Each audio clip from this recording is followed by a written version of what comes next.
नमस्कार दोस्तों, मैं हूं अनुराग दुबे। आज हमारे YouTube channel Dubey the brand पर आपको आत्मनिर्भर भारत जो कि मोदी जी ने 20 लाख करोड़ का पैकेज देने की घोषणा की है, इसमें आपको समझना होगा कि जो राहत पैकेज दिया गया है या प्रोत्साहन पैकेज जो सरकार द्वारा दिया जाता है उसके सही मायने में क्या मतलब है। और प्रोत्साहन पैकेज कोई पहली बार नहीं दिया गया, लेकिन ये इतना बड़ा 20 लाख करोड़ का पैकेज सरकार द्वारा पहली बार दिया जाता है। और ये पूरा का पूरा प्लान है आत्मनिर्भर भारत योजना। आत्मनिर्भर क्या होता है? Self dependent. ऑब्वियसली बात है, सारे लोग सेल्फ डिपेंडेंट हैं, लेकिन हम इसका अनुमान इस बात से लगा सकते हैं कि चाइना इंडिया में 100 बिलियन गुड्स बेचता है, जबकि इंडिया चाइना में 5 बिलियन गुड्स बेच पाता है। यानी कि इंडिया 95 बिलियन चाइना से ज्यादा लेता है। और इंडिया को दुनिया का सबसे बड़ा बाजार इसलिए बोला जाता है क्योंकि यहां पर गुड्स की खपत है और लगभग 70% जो मटेरियल है उसमें, चाहे इलेक्ट्रॉनिक्स गुड्स हो, चाहे रॉ मटेरियल हो, चाहे कंप्लीट गुड्स हो, उसका इंडिया हब बना हुआ है। आज हम समझने की कोशिश करेंगे कि आगे सरकार द्वारा 20 लाख करोड़ के पैकेज को किन किन प्लस पर खर्च करने की बात की गई है, आखिर वो कौन से मुद्दे हैं जिनको सुधारना है, और इसका संपूर्ण एक विश्लेषण करेंगे। तो देखते हैं आत्मनिर्भर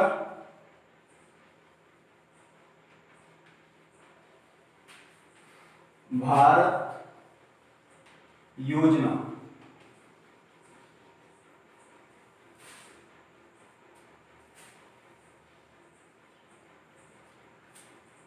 इसमें जो इंपोर्टेंट पिलर है हमारे,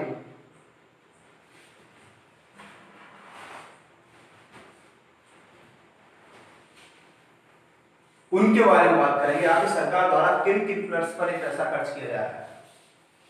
नंबर 1, गवर्नमेंट कह रही है कि हम अपनी इकोनॉमी को, यानी कि अगर इंडिपेंडेंट बनेंगे तो हमारी इकोनॉमी जो होगी वो अच्छी होनी चाहिए, मजबूत होनी चाहिए। क्योंकि इंडिया की इकोनॉमी दुनिया की 5वें नंबर पर नॉमिनल इकोनॉमी में आती है, लेकिन परचेज पावर पैरिटी में नंबर 3 पर चली जाती है। तो अभी अन्य डेवलप्ड कंट्रीज की तुलना में जो कि टॉप 4 है, हमारा इकोनॉमी बहुत छोटी है, राइट। सेकंड हमारा आता है इंफ्रास्ट्रक्चर,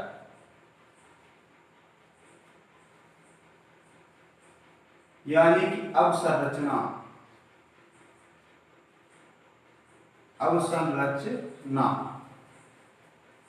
अपने इंफ्रास्ट्रक्चर के ऊपर पैसा खर्च करना है। नंबर 3 आता है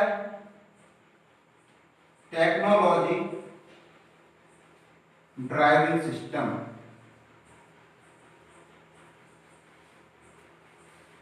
नंबर 4 है हमारी डेमोग्राफी।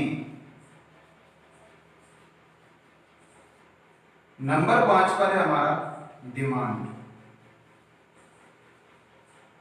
यानी कि ये 5 हमारे पिलर्स हैं जिसके ऊपर सरकार द्वारा 20 लाख करोड़ का प्रोत्साहन पैकेज देने की बात की जा रही है, जो कि हमारी इकोनॉमी का लगभग 10% जाता है।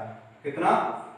10%। वैश्विक महामारी कोरोना वायरस कोविड-19 की चल रही है, जिसमें दोबारा से अपनी इकोनॉमी को मजबूत करने के लिए हर एक सरकार द्वारा प्रोत्साहन पैकेज दिया गया है, जिसमें सबसे ज्यादा जापान ने 21% दिया है, अमेरिका ने लगभग 13% दिया है, इंडिया ने 10% दिया है, और भी जितनी दुनिया की बड़ी इकोनॉमी है सब ने लगभग प्रोत्साहन पैकेज देने की घोषणा की है। तो हमारे गवर्नमेंट ने लगभग जीडीपी का 10% दिया है, 10% ऑफ देयर जीडीपी। ये अब तक का सबसे बड़ा राहत पैकेज है। और इसमें जो हमारे फोकसिंग पॉइंट है, स्पेशल फोकस किया गया है, वो है special focus. Number 1 land number 2 laws, number 3 liability, land, laws, liability और नंबर 4 लेबर। ये 4 स्पेशल फोकसिंग पॉइंट हैं जहां पर land, labour, liability, not liability, this is liquidity, liquidity.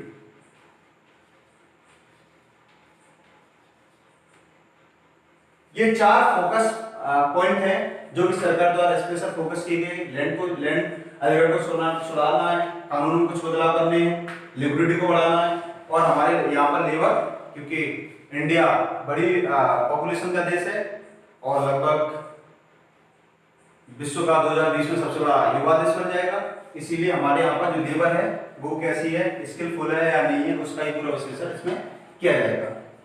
तो जो आत्मनिर्भर भारत है ये बेसिकली 4 पॉइंट्स पर कवर्ड है, ये इंपोर्टेंट पिलर्स हैं, ये इसका स्पेशल फोकस है। अब हम जानने की कोशिश करते हैं कि आखिर सरकार द्वारा ये पैकेज क्यों दिए गए। ये पूरा का पूरा कीन्स की इकोनॉमी पर, कीन्स इकोनॉमी आपने पढ़ी होगी, ये इसी के ऊपर पूरा फोकस है।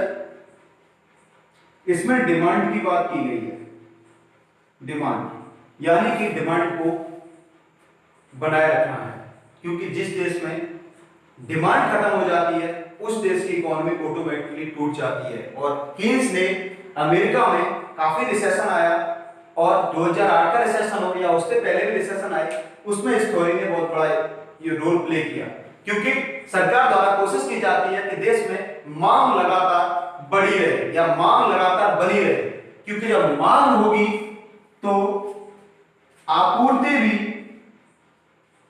होगी और जब आपूर्ति होगी तो वहां पर मैन्युफैक्चरिंग भी करनी पड़ेगी, यानी कि विनिर्माण को भी बढ़ावा देना होगा। और जब विनिर्माण को बढ़ावा देना होगा तो लोगों को रोजगार भी मिलेगा और जब रोजगार बढ़ जाएगा तो लोग अपनी बेसिक नीड्स को भी पूरा कर लेंगे, यानी कि ट्रिकल डाउन थ्योरी और कीन्स की इकोनॉमी में संबंध है। और जब लोगों को रोजगार मिलेगा तो लोगों पर पैसा आएगा और लोग पैसा आएगा तो लगातार मांग उतनी ही बढ़ती चली जाएगी, यानी कि मांग को लगातार बढ़ाना है, मांग को कम नहीं होने देना है। अभी तक जो इंडिया में पूरी की पूरी मांग है वो फॉरेन गुड्स की ज्यादा है, चाहे वो ब्रांडेड गुड्स हो या लोकल गुड्स हो, इनमें फॉरेन गुड्स ज्यादातर बिकते हैं। और इन चाइना के लिए इंडिया सबसे बड़ा बाजार है। चाइना हालांकि पूरी दुनिया में अपना गुड्स बेचता है, लेकिन इंडिया बहुत बड़ा बाजार है। आजकल आप सेल फोन दे सकते हैं, कंप्यूटर इलेक्ट्रॉनिक्स आइटम देख सकते हैं, टोटली मेड इन चाइना। शुरुआत में हालांकि गड़बड़ाते थे, लेकिन उन्होंने धीरे धीरे करते गए लेकिन उसकी क्वालिटी सुधार ली और आज इंडिया बेच रहा है। तो यहाँ पर डिमांड को मेंटेन करके रखना है कीन्स इकोनॉमी में। और अभी कोरोना ग्लोबल एपिडेमिक की वजह से इंडिया में 12 करोड़ लगभग लोगों के रोजगार जा चुके हैं। इसी वजह से इंडिया में लोगों के पास पैसा नहीं बचेगा और जब पैसा नहीं बचेगा तो उनकी मांग कम हो जाएगी और मांग कम हो जाएगी तो कंट्री के अंदर स्लो डाउन या रिसेशन आने की पूरी संभावना है और दुनिया में है अभी समय। तो इसीलिए मांग को लगातार बढ़ाने के लिए इसको दिया गया, यानी कि ये वर्क किस पर कर रहा है, कीन्स इकोनॉमी के आधार पर ये पूरा का पूरा वर्क कर रहा है। इसका थोड़ा सा हिस्टोरिकल बैकग्राउंड की बात करते हैं। हमारे दिमाग में एक अर्थशास्त्री है जो कि 1947 की बात से पहले अगर चले जाते हैं तो एक अर्थशास्त्री थे जिनका नाम था महात्मा गांधी। सबने नाम सुना होगा, हमारे नोटों पर भी उनका नाम है। महात्मा गांधी भी एक बड़े अर्थशास्त्री थे। हालांकि उनको आप पॉलिटिशियन दे सकते हैं, कुछ लोग उनको पॉजिटिव वे में ले सकते हैं, कुछ नेगेटिव वे में ले सकते हैं, लेकिन यहाँ पर मैं राजनीतिक ना करते हुए हमारा अपना पर्सनल कोई उनके बारे में व्यू न देते हुए उनकी इकोनॉमी के बारे में बात करेंगे। एक नई शिक्षा नीति बनाई थी। आप यकीन नहीं करें, गांधी जी ने एक नई शिक्षा नीति बनाई थी जिसका नाम था नई तालीम।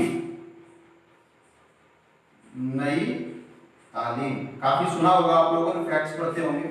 उसमें गांधी जी की एक शिक्षा नीति थी जिसका नाम था नई तालीम। क्योंकि गांधी जी जो थे वो भारत की आत्मा को जानते थे, भारत को बहुत अच्छे से जानते थे। उनके दिमाग में ये चीज क्लियर थी कि हमारे देश में लगभग 39 करोड़ जनसंख्या है। जब भारत आजाद हुआ उस समय 39 करोड़ जनसंख्या थी, जिसमें से 9 करोड़ पाकिस्तान की तरफ निकल गई, 30 करोड़ भारत में चली गई। यानी उस समय भी इंडिया बड़ी जनसंख्या वाला देश था। तो उनके दिमाग में बात क्लियर थी कि इतनी बड़ी जनसंख्या को सरकारी रोजगार नहीं दे सकते, इसीलिए उन्होंने इस शिक्षा पद्धति में सबसे ऊपर फोकस किया था स्किल डेवलपमेंट। लोगों में स्किल डेवलप किया जाए। हालांकि सरकार द्वारा प्रधानमंत्री कौशल विकास योजना अब शुरुआत की गई है, लेकिन ये चीज उन्होंने पहले ही सोच रखी थी। क्योंकि जब देश का युवा स्किलफुल होगा तो हमारे यहां पर वो कुशल कामगार होगा। जब कुशल कामगार होगा तो वो अच्छा डेवलपमेंट करने की संभावना रखता है। और हमारे देश में उन्होंने पहले ही फोकस कर लिया था कि जॉब लेने वाले की तुलना में जॉब देने वाले व्यक्ति होने चाहिए। क्योंकि इतनी बड़ी जनसंख्या को सरकार के अंडर या सरकार के संरक्षण में नहीं पाला जा सकता है। जरूरत है कि देश में लोग खुद आगे निकलकर एक अच्छा एंटरप्रेन्योरशिप बनकर लोगों को रोजगार प्रदान करें। लेकिन गांधी जी की डेथ के बाद आप सबको पता है भारतीय समाजवादी अर्थव्यवस्था को अपनाया। नेहरू जी जो कि जानते थे कि कंपनी रूल किया है, तो अब आजादी के बाद सब कुछ सरकार के हाथों में होना चाहिए। लेकिन जैसे ही गांधी जी की डेथ हुई, नेहरू ने पूर्ण तरीके से जो इकोनॉमी थी वो इकोनॉमी सोशलिस्ट इकोनॉमी बनाती, क्योंकि वो यूएसएसआर की विचारधारा से प्रभावित थे और यूएसएसआर की सोशलिस्ट इकोनॉमी को, उसी के मॉडल को उन्होंने अपना लिया था। लेकिन पीसी महालनोबिस जो कि एक बहुत बड़े अर्थशास्त्री थे, उन्होंने उनके रेफरेंस के बाद आपको पता है कि सरकार ने इतने रेस्ट्रिक्शन लगा दी कि आप जो भी मैन्युफैक्चर करोगे सरकार को बताओगे, जितना बेचोगे सब सरकार को बताओगे। यानी कि सारा का सारा कच्चा चिट्ठा आपको सरकार को बताना होगा। और इसीलिए इंडिया में निवेश नहीं आ पाया। हालांकि ये हमारी विडंबना ही है कि देश में जब कोई बड़ी महामारी आती है, जब कोई देश में बड़ा कुछ गर्त में जाता है, देश में कुछ बड़ा हो जाता है, तभी हम अपने इकोनॉमिक डेवलपमेंट को बदलते हैं या इकोनॉमिक डेवलपमेंट को करने की कोशिश करते हैं। 1991 में हुआ जब हमने ग्लोबलाइजेशन को अपनाया, एलपीजी को अपनाया, और आज कोरोना महामारी में हम आत्मनिर्भर की बात कर रहे हैं। इतने साल तक इंडिया जो कि दुनिया का सबसे बड़ा मार्केट है और आज भी विदेशी गुड्स उसमें इतना बिक रहा है, हम खुद से अपने यहाँ पर उन चीजों का डेवलपमेंट नहीं कर पाए। हमारी इतनी बड़ी आबादी जो कि एक डिसगाइज्ड एम्प्लॉयमेंट के रूप में हम कह सकते हैं कि 49% population is working to the agriculture sector. अब 49% जनसंख्या अगर एग्रीकल्चर सेक्टर में काम करेगी और जो कि देश की इकोनॉमी में जीडीपी में 70% कंट्रीब्यूट करेगा, तो आप खुद समझ सकते हैं कि सिचुएशन कहां से कहां है। 49% जनसंख्या केवल देश की जीडीपी का 70% उत्पादन कर पा रही है, तो छिपी बेरोजगारी वहां पर स्पष्ट दिखती है। अब वापस अपने पॉइंट पर आते हैं कि स्किल डेवलपमेंट ही केवल एक ऑप्शन हमारे पास था और इसको बाद में चाइना ने अपनाया। 80 के दशक में चाइना ने इसको अपनाया और चाइना आज कितने बेहतर रिजल्ट दे रहा है। आज के हमारे लेक्चर में आत्मनिर्भर भारत योजना के साथ साथ इसको हम कंपेयर करेंगे कि आखिर हम कहां पीछे रह गए और चाइना हमसे कहां आगे निकल गया। क्योंकि दोनों देश एक ही दशक में आजाद हुए हैं, दोनों देश एक ही दशक में अपने आप को बनाया है दोनों ने, और दोनों देश एक ही दशक में अपने यहां पर मैन्युफैक्चरिंग शुरू करते हैं। लेकिन एक कंट्री बहुत आगे पहुंच जाता है जो कि 13 ट्रिलियन की जीडीपी बना लेता है, उसकी जनसंख्या हमसे थोड़ी ही ज्यादा है, लेकिन हम 130 करोड़ की जनसंख्या के साथ आज भी 2.88 ट्रिलियन पर क्यों रुके पड़े हैं। और आखिर जो 49% पॉपुलेशन कृषि में काम कर रही है उसको कहीं स्किलफुल बना के कहीं और इंडस्ट्री में क्यों नहीं लगाया गया, क्योंकि इंडिया के अंदर इंडस्ट्री क्यों नहीं आई, निवेश को क्यों बढ़ावा नहीं मिला, इन सारी चीजों पर आज हम चर्चा करेंगे। आइए स्टार्ट करते हैं अपने आत्मनिर्भर भारत के इंपोर्टेंट पिलर्स को, इंपोर्टेंट पिलर्स, इनके बारे में आज इनका विश्लेषण शुरू करते हैं। ये जो आपको 5 पिलर्स दिखाई दे रहे हैं, ये केवल 5 पिलर्स जान लेने से ही हमारा काम नहीं हो जाता। यूपीएससी एस्पिरेंट को थोड़ा सा और अंदर देखना पड़ेगा। बात करते हैं इकोनॉमी।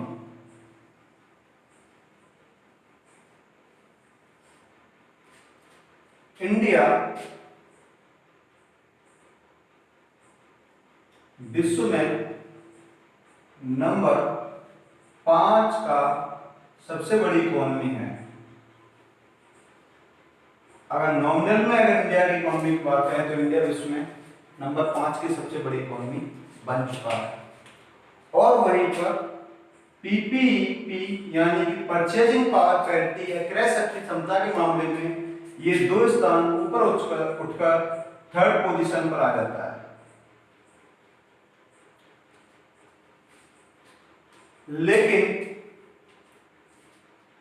प्रति व्यक्ति आय या पर कैपिटा इनकम के मामले में इंडिया 139 पोजीशन पर चला जाता है। यानी कि हम अब समझ सकते हैं कि अगर टोटल जीडीपी को जनसंख्या से डिवाइड कर दिया जाता है तो प्रति व्यक्ति आय निकल के आती है, जहां पर भारत 139वें स्थान पर है। कितनी बुरी सिचुएशन में इंडिया पहुंच जाता है। अब कुछ लोगों के दिमाग में आता है क्रय शक्ति क्षमता होती क्या है। क्रय शक्ति क्षमता किसी देश में क्रय करने की क्षमता या कैपेबिलिटी को दर्शाता है। मान लीजिएगा यूएस में अगर $1 से मार्कर आ रहा है तो इंडिया में 60 रुपए में लगभग 3 मार्कर आ जाएंगे। तो यानी कि इंडिया की जो क्रय शक्ति है वो लगभग 3 गुनी बढ़ जाती है। 2.88 इंडिया की इकोनॉमी कितनी है अभी? 2.88 ट्रिलियन। 2.88 ट्रिलियन की इकोनॉमी इंडिया, लेकिन जब क्रय शक्ति के मामले में बात करते हैं लगभग 5 ट्रिलियन के आसपास पहुंच जाती है। अगर इंडिया की पॉपुलेशन की बात करें तो इंडिया में लगभग पूरे विश्व की 17.5% जनसंख्या निवास करती है। और वहीं पर इकोनॉमी में कंट्रीब्यूशन की बात करते हैं तो लगभग 1.9% पर भी हम नहीं पहुंच पाते हैं। इंडिया अंग्रेजों के आने से पहले दुनिया की सोने की चिड़िया कहा जाता था और उस समय लगभग 17.5% पूरी ग्लोबली इकोनॉमी में इंडिया का स्थान था। ये लगभग मुगल के समय तक रही है और ये उस समय इंडिया की इकोनॉमी में सबसे बड़ा जो रोल था वो था हैंडलूम, हथकरघा। यानी कि लोग हाथों से बनाते थे, सारी चीजें हाथों से बनी हुई थी। हथकरघा बड़े पैमाने पर इंडिया में था। बंगाल जिसका हब था, इसीलिए अंग्रेजों ने बंगाल को टारगेट किया है, जो कि लेक्चर्स में बता चुके। मॉडर्न हिस्ट्री के अंदर आपको पता होगा कि आखिर अंग्रेजों ने बंगाल को ही क्यों टारगेट किया था। दूसरा हैंडीक्राफ्ट, हस्तशिल्प, जरी गोटा, छोटा छोटा काम, नक्काशियां, ये हस्तशिल्प के अंदर आती थी। और इंडिया में ये काम खुद लेबर द्वारा किया जाता था, लोगों द्वारा किया जाता था, जिससे कि रोजगार बड़े पैमाने पर लोगों को मिलता था। तीसरा, इंडिया का जो पूरा का पूरा काम था वो लेबर इंटेंसिव था। यानी कि काम को करने के लिए ज्यादा से ज्यादा लोगों की आवश्यकता होती थी और जब लोगों की आवश्यकता होगी तो ज्यादा से ज्यादा लोगों को रोजगार मिलेगा। और आज अगर बात करें तो आज मशीनरी युग आया, ब्रिटेन में इंडस्ट्रियलाइजेशन आया और लोगों का स्थान मशीन ने ले लिया। अब जो इंडिया से रॉ मटेरियल जाता था ब्रिटेन की मशीनों से इंडिया में बनकर इंडिया बेचा जाता था, इसीलिए वो मटेरियल सस्ता पड़ता था और इसीलिए इंडिया की इकोनॉमी को उसी मटेरियल ने पूरी तरीके से तबाह कर दिया। बाद में जो ब्रिटेन के गुड्स के ऊपर पूरे के पूरे भारत को निर्भर बना दिया। ये जो सिचुएशन मैं आपको बता रहा हूं ये है अंग्रेजों से आने के पहले की सिचुएशन। अब इसमें जो इकोनॉमी का जो रोल प्ले किया है, इकोनॉमी के अंदर हम 20 लाख करोड़ के पैकेज में से कुछ डालेंगे। इकोनॉमी में लोगों को एंटरप्रेन्योरशिप स्किल्स प्रोवाइड किए जाएंगे और हमारे यहां पर जो एमएसएमई है, micro small and medium enterprises, उनकी संख्या बढ़ाई जाएगी, फाइनेंस प्रदान किया जाएगा लोगों को, और ताकि लोग अपने यहां पर खुद मैन्युफैक्चरिंग कर सकें। दूसरा हमारा पॉइंट आता है इंफ्रास्ट्रक्चर। और अगर महात्मा गांधी वाले फॉर्मूले की अगर बात करते हैं तो डैन जोमिंग नाम का व्यक्ति था जिसने 1979 में यह जान लिया था कि चाइना की इतनी बड़ी जनसंख्या को अगर क्रांति से बचाना है तो जरूरी है इस जनसंख्या को मैन्युफैक्चरिंग में लगाना होगा। और उसने अपने यहां पर पूरी दुनिया के निवेश, अपनी इकोनॉमी को ओपन कर दिया और पूरी दुनिया से चाइना में निवेश आया और उसने उसी आधार पर आज वर्ल्ड की नंबर 2 इकोनॉमी बना दी। लेकिन हमारे यहां पर सब कुछ सरकार के हाथ में था, इसीलिए लोग यहां पर या पूंजीपति यहां पर निवेश करने से बचते रहे। इंफ्रास्ट्रक्चर, क्योंकि अर्थव्यवस्था को सुधारने के लिए हमने कुछ लक्ष्य बनाए हैं, वो लक्ष्य को पाने के लिए इंफ्रास्ट्रक्चर बहुत बड़ा रोल प्ले करेगा। इंफ्रास्ट्रक्चर हमेशा जन्म देता है self sustain economy.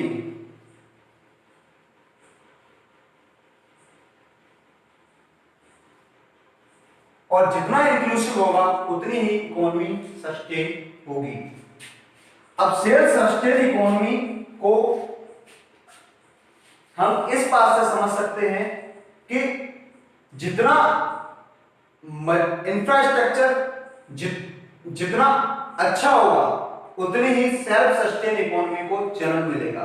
For example, अगर हमने कोई एक्सप्रेस वे बना दिया और वो एक्सप्रेस वे बनकर तैयार हुआ, चलना शुरू हुआ, तो धीरे धीरे उस पर पेट्रोल पंप लगना शुरू हो जाएंगे, धीरे धीरे उस पर ढाबे खुलना शुरू हो जाएंगे, पंचर की दुकान लगना शुरू हो जाएगी, धीरे धीरे उस पर कुछ अन्य एक्टिविटीज होना शुरू हो जाएंगे, मॉल्स बन जाएंगे। तो उसमें कई सौ लोगों को सेल्फ रोजगार मिलेगा और धीरे धीरे जब वो बूम पर हो जाएंगे, जब उनका विकास हो जाएगा, तो वहां पर एक नई तरीके की इकोनॉमी को जन्म मिलेगा और उसमें नए रोजगार मिलने की संभावना बड़े पैमाने पर होगी। सेकंड, अगर बात करते हैं, मान लीजिएगा ये कोई गांव है, उस गांव के अंदर इलेक्ट्रिसिटी नहीं है और हमने क्या किया, इंफ्रास्ट्रक्चर में अगर उनको इलेक्ट्रिसिटी प्रदान कर दी तो वहां पर 60% युवा है। अगर इस गांव के अंदर 60% युवा है और हमने इलेक्ट्रिसिटी प्रदान कर दी तो एक युवा कार्य करने की इच्छा शक्ति रखता है, तो वो क्या कर लेगा, वो एक आटा चक्की लगा लेगा, दूसरा मसाला चक्की लगा लेगा, तीसरा व्यक्ति जो करेगा वो लकड़ी काटने मशीन लगा लेगा, या इसी तरीके के micro small and medium enterprises को वो लोग प्रयोग कर सकते हैं या वो लगा सकते। अगर हम इंफ्रास्ट्रक्चर दे देंगे, लोगों को थोड़ा सा फाइनेंस दे देंगे, तो लोग ऑटोमेटिकली आत्मनिर्भर हो जाएंगे और इंडिया में एक नए तरीके का प्रोडक्शन को जन्म मिलेगा। अगली बात करते हैं टेक्नोलॉजी ड्राइविंग सिस्टम। बहुत ही इंपॉर्टेंट है, पेपर 3 में आपने अप स्ट्रीमिंग और डाउन स्ट्रीमिंग इकोनॉमी में आपने पढ़ा होगा। यहां पर टेक्नोलॉजी ड्राइविंग सिस्टम पूरा का पूरा उसी पर बेस्ड है।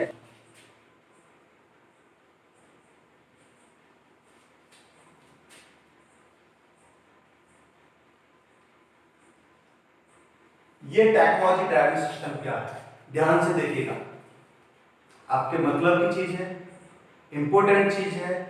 और इसमें सबसे इंपॉर्टेंट आता है एक सप्लाई चेन।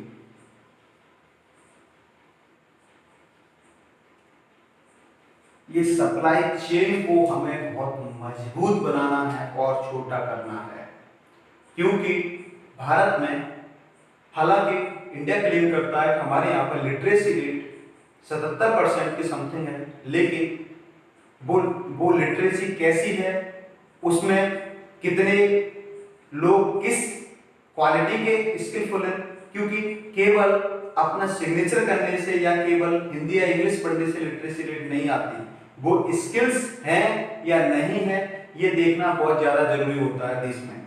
तो इंडिया की अगर बात करें तो इंडिया में टेक्नोलॉजी ड्राइवन सिस्टम पर बहुत काम करने की जरूरत है, क्योंकि इसमें सबसे जो महत्वपूर्ण टॉपिक है वो है सप्लाई चेन। अब इस सप्लाई चेन को कैसे समझते हैं, मान लीजिएगा ये एक फार्मर है, ये एक फार्मर अपनी क्रॉप्स को प्रोड्यूस करता है अपने खेतों में, और ये जो बेचेगा वो बेचेगा कहां पर, मार्केट में, यानी कि मंडी। ये अपने जो गुड्स को मार्केट में बेचेगा, राइट। और ये सिचुएशन कहलाती अप स्ट्रीमिंग। और मान लीजिएगा वहां पर एक कंज्यूमर है, इधर हमने देखा एक कंज्यूमर, मंडी से कंज्यूमर उसको परचेज करेगा, ये सिचुएशन आती है डाउन स्ट्रीमिंग।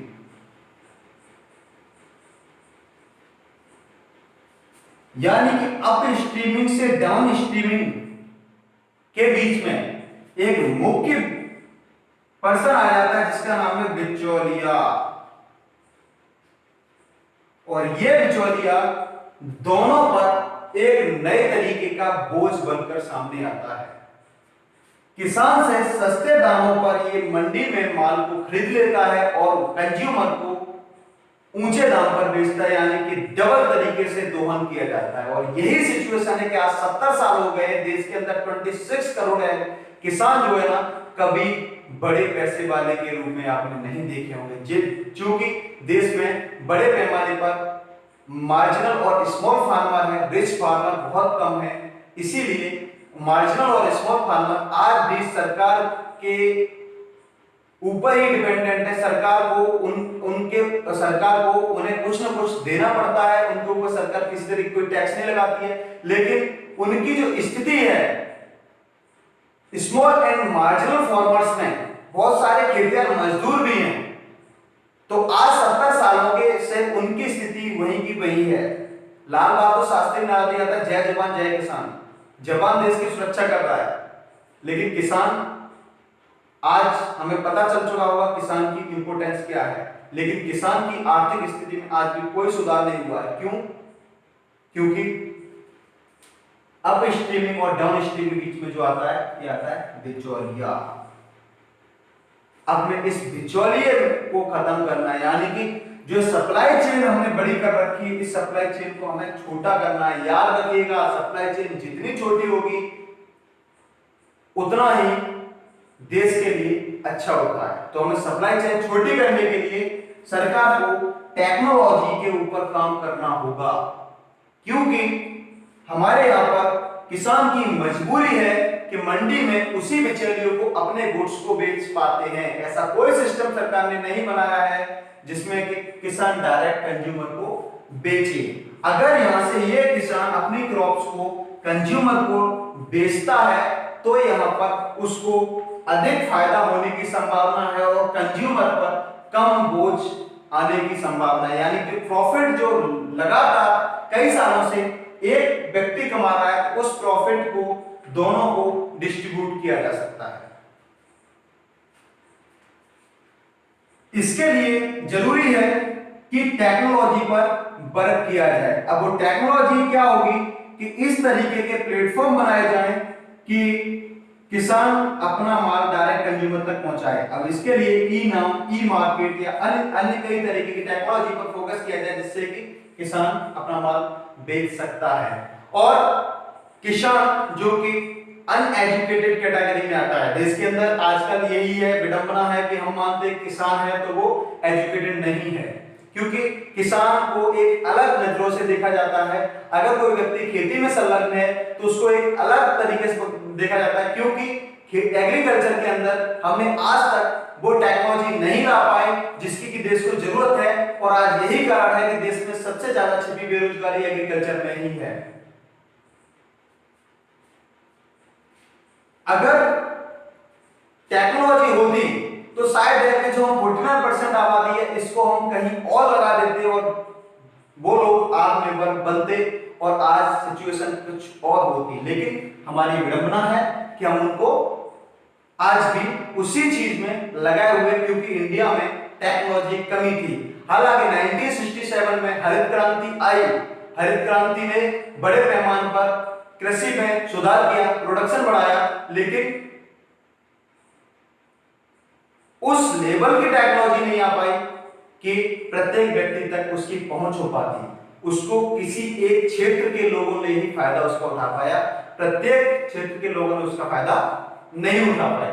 तो इसीलिए आज जरूरत है कि टेक्नोलॉजी को मजबूत किया जाए, क्योंकि देश में कुछ किसान ऐसे हैं जो अनएजुकेटेड हैं। अगर उनको कोई ट्रांजैक्शन करना है तो उनके फिंगरप्रिंट के द्वारा ट्रांजैक्शन हो जाए, उनकी वॉइस से ट्रांजैक्शन हो जाए, या फिर उनकी आंख की पुतली को स्कैन करके ट्रांजैक्शन हो जाए, जिससे उनके पास कुछ समय बचे, वो इसमें अपने वर्क पर फोकस कर पाए। क्योंकि बहुत सारी जनसंख्या ऐसी है जो कि आज भी इन छोटे छोटे कामों में अपना बहुत बड़ा समय गंवाती है, और इसीलिए हमारे यहाँ पर उन लोगों का जो कि समय है बड़े पैमाने पर बर्बाद हो जाता है।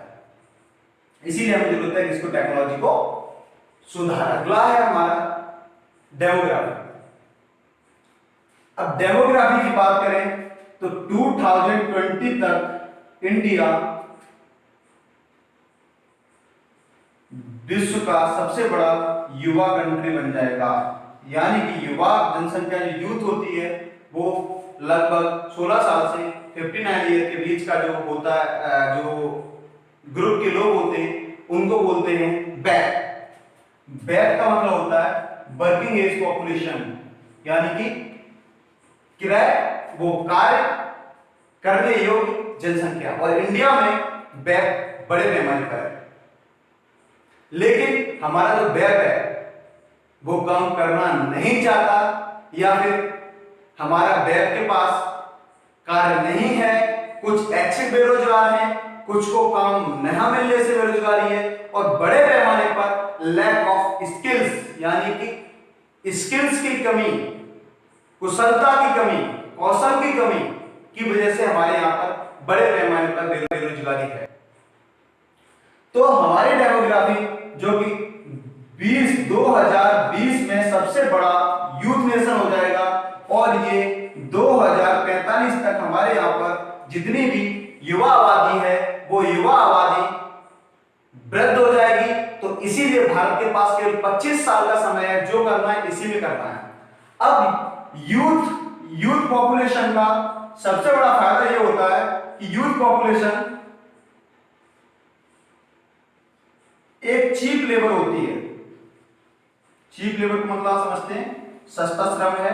दूसरा, यही जो ग्रुप है यही सबसे ज्यादा डिमांड करता है, इसीलिए इंडिया विश्व का सबसे बड़ा बाजार है, क्योंकि यहाँ पर यूथ पॉपुलेशन ज्यादा है और यही पॉपुलेशन सबसे ज्यादा क्या करती है, डिमांड करती है। तो इसके लिए जरूरी है कि इंडिया में कौशल विकास को बढ़ावा दिया जाए, निवेश को बढ़ावा दिया जाए, और साथ ही साथ निवेश के लिए कुछ ऐसे नियम बनाए जाएं कि देश के जितने भी फॉरेन इन्वेस्टर्स हैं इंडिया में निवेश करें, और साथ ही साथ ये जो यूथ है वो अपने एमएसएमई स्टार्ट करे, ताकि ज्यादा से ज्यादा लोगों को रोजगार दे सकती है और ज्यादा से ज्यादा सस्ते श्रम में, सस्ते पैसों में काम करती है। क्योंकि अगर कम पैसे खर्च करके अगर हम ज्यादा काम ले सकते हैं तो इससे अच्छा रिलेशन कोई नहीं हो सकता। लेकिन देश में कुछ नियम ऐसे थे या लॉज कुछ ऐसे थे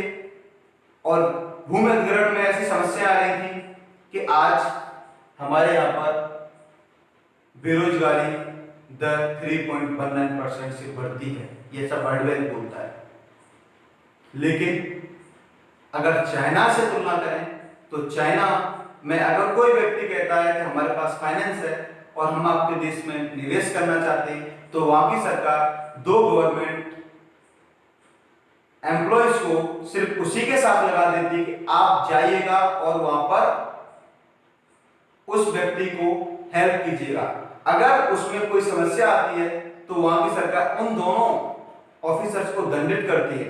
और यह आश्चर्य की बात है कि चाइना में लैंड क्लियरेंस केवल और केवल एक दिन में हो जाता है, जो कि हमारे यहाँ पर 6 मंथ लेता है। और इसीलिए हमारे यहाँ पर लगातार डिले होता चला जाता है। अगर कोई व्यक्ति कोर्ट के चक्कर में फंस गया तो वो 10 साल के लिए चला गया, और इसीलिए इंडिया की छवि दुनिया में नेगेटिव गई और यहाँ पर इतना निवेश को आकर्षित नहीं कर पाए। हालांकि अभी कुछ लॉज में परिवर्तन किया है, सारा का सारा मैटर एकल खिड़की पे किया गया, सारी की सारी क्लियरेंस एक ही पोर्टल पे आपको मिल जाएंगे, इसीलिए यहाँ पर थोड़ा सा रिलीफ मिला है। तो इसमें हमें सुधार करने की जरूरत है ताकि हमारे यहाँ पर विदेशी निवेशक आसानी से निवेश कर सकते हैं। अगला हम बात करते हैं डिमांड। डिमांड को बढ़ाना होगा। कोरोना वायरस एपिडेमिक चल रहा है, लोगों के पास पैसा नहीं बचा है, मजदूर लोग शहरों से लौटकर गांवों की तरफ पलायन कर रहे हैं, और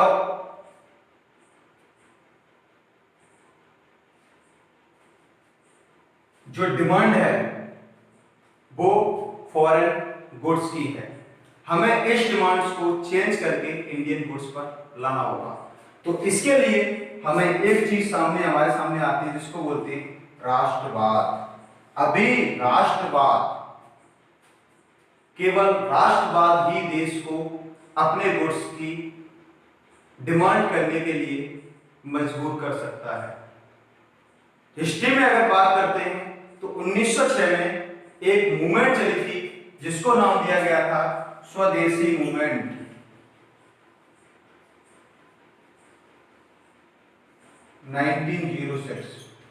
इसमें बाल गंगाधर तिलक बड़े पैमाने पर निकलकर सामने आए थे और उन्होंने इस मूवमेंट को सपोर्ट किया था। उस समय विदेशी कपड़ों की होली जलाई गई थी, लोगों ने विदेशी चीजों को या विदेशी गुड्स को यूज करने से मना कर दिया था। महात्मा गांधी उस समय ब्रिटेन में थे, और लेकिन उस समय इंडिया में जो लोग थे उन लोगों में बीजी तिलक का बड़ा प्रभाव था। उनके केवल एक कहने पर विदेशी कपड़ों की होली जलाई जा रही थी, विदेशी कपड़ों का बायकॉट किया जा रहा था, विदेशी गुड्स का बायकॉट किया जा रहा था, छोटे छोटे एमएसएमई लगाए जा रहे थे, अपने कॉलेज खोले जा रहे थे, सब कुछ देश में बना हुआ यूज किया जा रहा था। वही नीड यहाँ पर जो डिमांड की है कि डिमांड जो हो वो देसी गुड्स की हो, और देश में बना हुआ जितना भी मटेरियल हो सकता है कि हम शुरुआत में अच्छी क्वालिटी का गुड्स ना बना पाए, लेकिन चाइना ने भी ऐसा ही किया। चाइना ने अपने यहाँ पर अच्छी क्वालिटी का गुड्स नहीं दिया, क्योंकि शुरुआत में कहते थे कि चाइनीज मटेरियल है, चले तो चांद तक नहीं तो शाम तक। तो उसी तरीके से लेकिन वो धीरे धीरे डेवलपमेंट करते गए और उन्होंने आज अच्छी क्वालिटी का गुड्स, चाहे वो इलेक्ट्रॉनिक्स हो, क्योंकि इलेक्ट्रॉनिक्स चाइना इलेक्ट्रॉनिक्स का हब बना हुआ है, पूरी दुनिया में उसने कैप्चर कर रखा है इलेक्ट्रॉनिक्स के ऊपर। लेकिन उस समय पहले वो उतनी अच्छी क्वालिटी का इलेक्ट्रॉनिक्स नहीं बना पाता था। अब जो लोग वहां पर निवेश करते थे, अपना श्रम लेके आते थे, चाइनीज उनके पास जाके सीखते थे आखिर आप कैसे बनाते हो, और धीरे धीरे सीख के उन्होंने अपने इंडस्ट्री शुरू किए, एमएसएमई लगाए, और आज चाइना दुनिया का सबसे बड़ा इलेक्ट्रॉनिक्स का क्वालिटेटिव एक्सपोर्टर है। तो उसने किया, शुरुआत में अच्छा नहीं किया, लेकिन करते रहे बाद में अच्छा किया। तो अगर आज इंडिया की बात करें तो अगर मोबाइल में देख लो तो मुझे कोई ऐसी कंपनी नहीं दिखाई देती है जो इंडिया में उस क्वालिटी का मोबाइल बना पाए, या फिर पूरे इंडियन मार्केट को चाइनीज गुड्स के ऊपर डिपेंडेंट बना दिया। चाइना की पॉलिसी रही 3-3, 4-4 इकट्ठी कंपनी लॉन्च कर दो। अब व्यक्ति के पास ऑप्शन होगा ही नहीं, चाइनीज ही लेने का ऑप्शन होगा, चाहे वो Oppo, Vivo, Realme, Redmi, कुछ भी ले लो, Honor, Huawei, सारे के सारे सेलफोन इलेक्ट्रॉनिक्स में टोटल माल चाइना का है, असेंबल का हुआ चाइना, मेड इन चाइना। उसको हमें क्या करना होगा, मेड इन इंडिया की डिमांड करनी होगी, जिससे देश में क्या आएगी, आत्मनिर्भरता आएगी। और इंडिया को 21वीं सदी की महाशक्ति के रूप में देखा जाता है, लेकिन महाशक्ति बनने के लिए अब वो सही समय है कोरोना एपिडेमिक, जिसमें कि सरकार द्वारा आत्मनिर्भर प्रोजेक्ट के लिए 20 लाख करोड़ का निवेश किया गया। अब इसमें इंप्रूवमेंट क्या क्या होना है, लैंड, लेबर,